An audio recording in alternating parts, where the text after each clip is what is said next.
The Ghetto Kids is what's popping, and they unfortunately did not win Britain's Got Talent 2023, and they lost to a Norwegian comedian called Viggo Venn.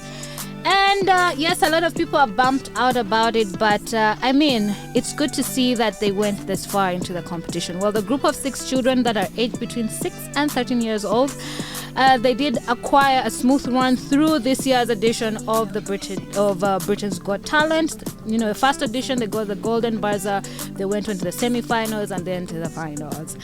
The finale did happen on the 4th of June. Mm-hmm. And it did feature, you know, all the little ones. There's George, there's Gillian, there's Olivia, etc., all of them. Yep, but all of them. Anyway, they were not able to win it, but this was beautiful to see them go this far.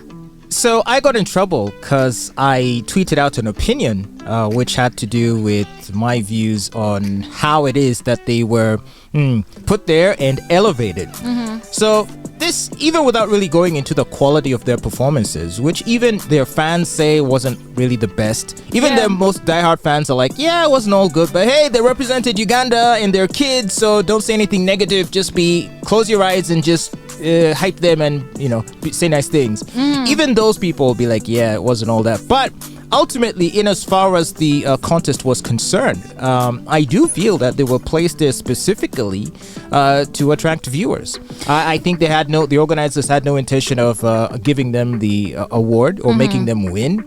And you could even tell it's like the reactions of the judges during the performances, you know, like fake enthusiasm. Couldn't you tell that some of those guys were over-forcing their enthusiasm? But this is a trend that we always see in talent shows like this, on The Voice, on, you know, Britain's Got Talent, America's Got Talent, etc. Actually, everybody, if you do pay attention to the competition, everybody who is given a golden buzzer just makes it to the finale, because those are acts that they feel that are going to either, you know, play on the audience's emotion to keep watching, or there's some controversy towards it. It's a story that they're building up, and it's just an act. So I never really take it anybody seriously who is given a golden buzzer, because if you're given a golden buzzer, that means you just skip all the competitions and you're just catapulted to the end. Oh, is that what happens? That's what happens. So it's kind of like if it were the World Cup, you'd get your golden buzzer at the group stages. Yes, and then we see you at the finals. At the finals. Really? You understand? All right, that sounds weird. So it takes away the competition, the actual competition. So they leave people who actually have a chance to, you know, I think this is what I believe. They leave people who are going to actually put up a spirited competition. So when they give you a golden buzzer, essentially you disappear from the competition. Exactly. For a couple of weeks. Yes. And that, you think that would have been a deliberate thing? It is. That's why I'm saying, like, for you, you're just there as if kind of like curtain raisers. You understand? Hey. You understand? You get that? You're kind of like curtain raisers. You're not the main act. And if you pay attention, I don't think anybody who has been ever given a golden buzzer actually even makes it to top 5. Wow, that's quite interesting. You get it? Well, nonetheless. So I be paying attention. So I knew there's little children. Thank you so much for representing us. But there is no way that they were even going to come close to winning, because we're not even in top 3. But when you look at the winning performance or the person who won, yes, whatever it is that dude was doing, I also don't understand what he was doing. Like he was just taking off jackets. Yeah. And his name is Viggo Venn, and he's a Norwegian comedian, allegedly. Oh man, and that's what comedy is now. Okay, these days. so that's what people liked, and so he won $250,000. Exactly, but you see, that is the thing. Also, to be a winner, it's about the audience's reaction and acceptance of you. So if the audience likes you for whatever reason it is, or if you just have a group of people who are going to be voting for you in some warehouse, then you're going to win. All right, so how about it? So what about this twist? What if those audience reactions are pre-planned?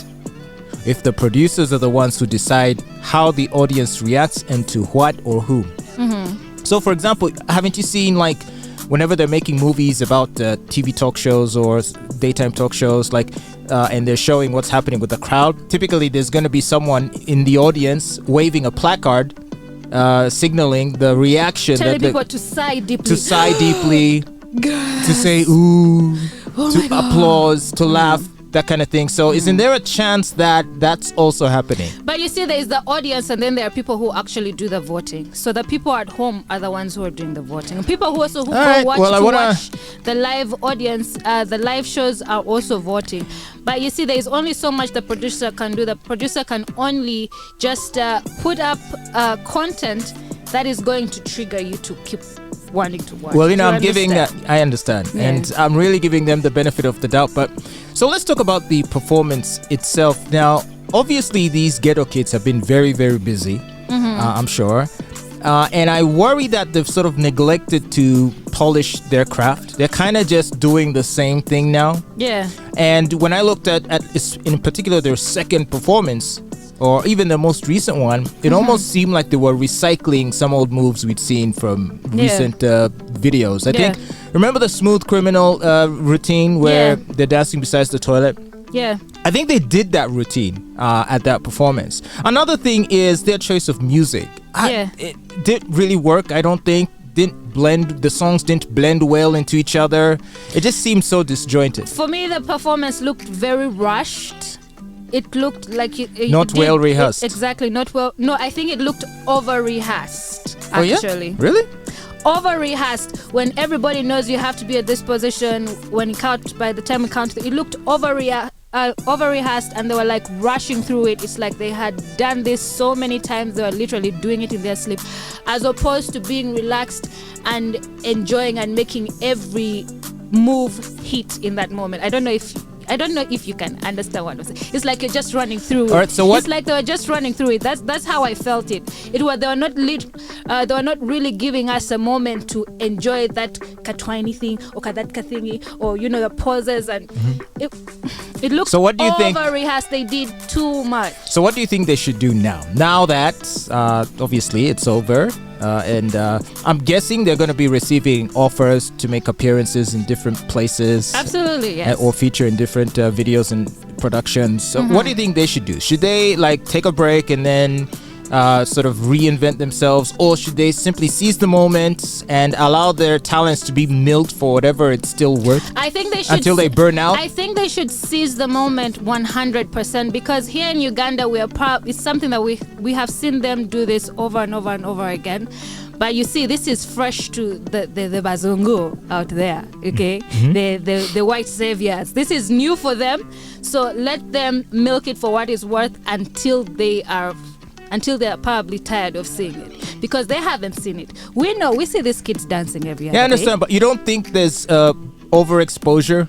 Because but you see, it is a new market.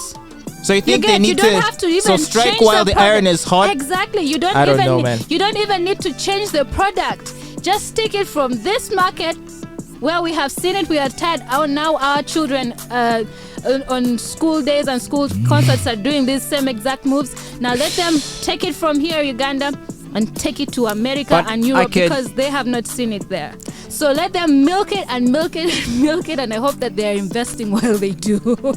I can see one good reason as to why they ought to do that, because the thing is, one of their main gimmick is that they're young.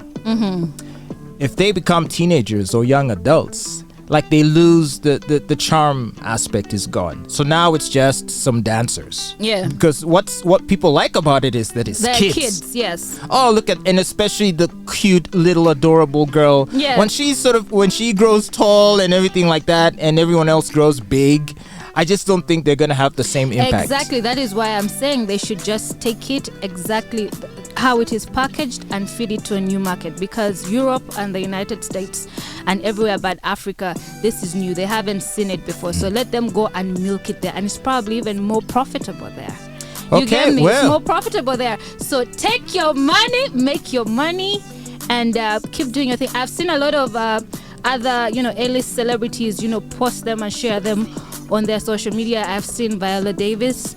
I think she's now a fan, because I think she has posted maybe 4, 3, 5 times. The woman king. Yeah, the woman king. The homie. So many people are now, posting and retweeting them. So I won't be surprised if Beyonce even takes them on tour sometime.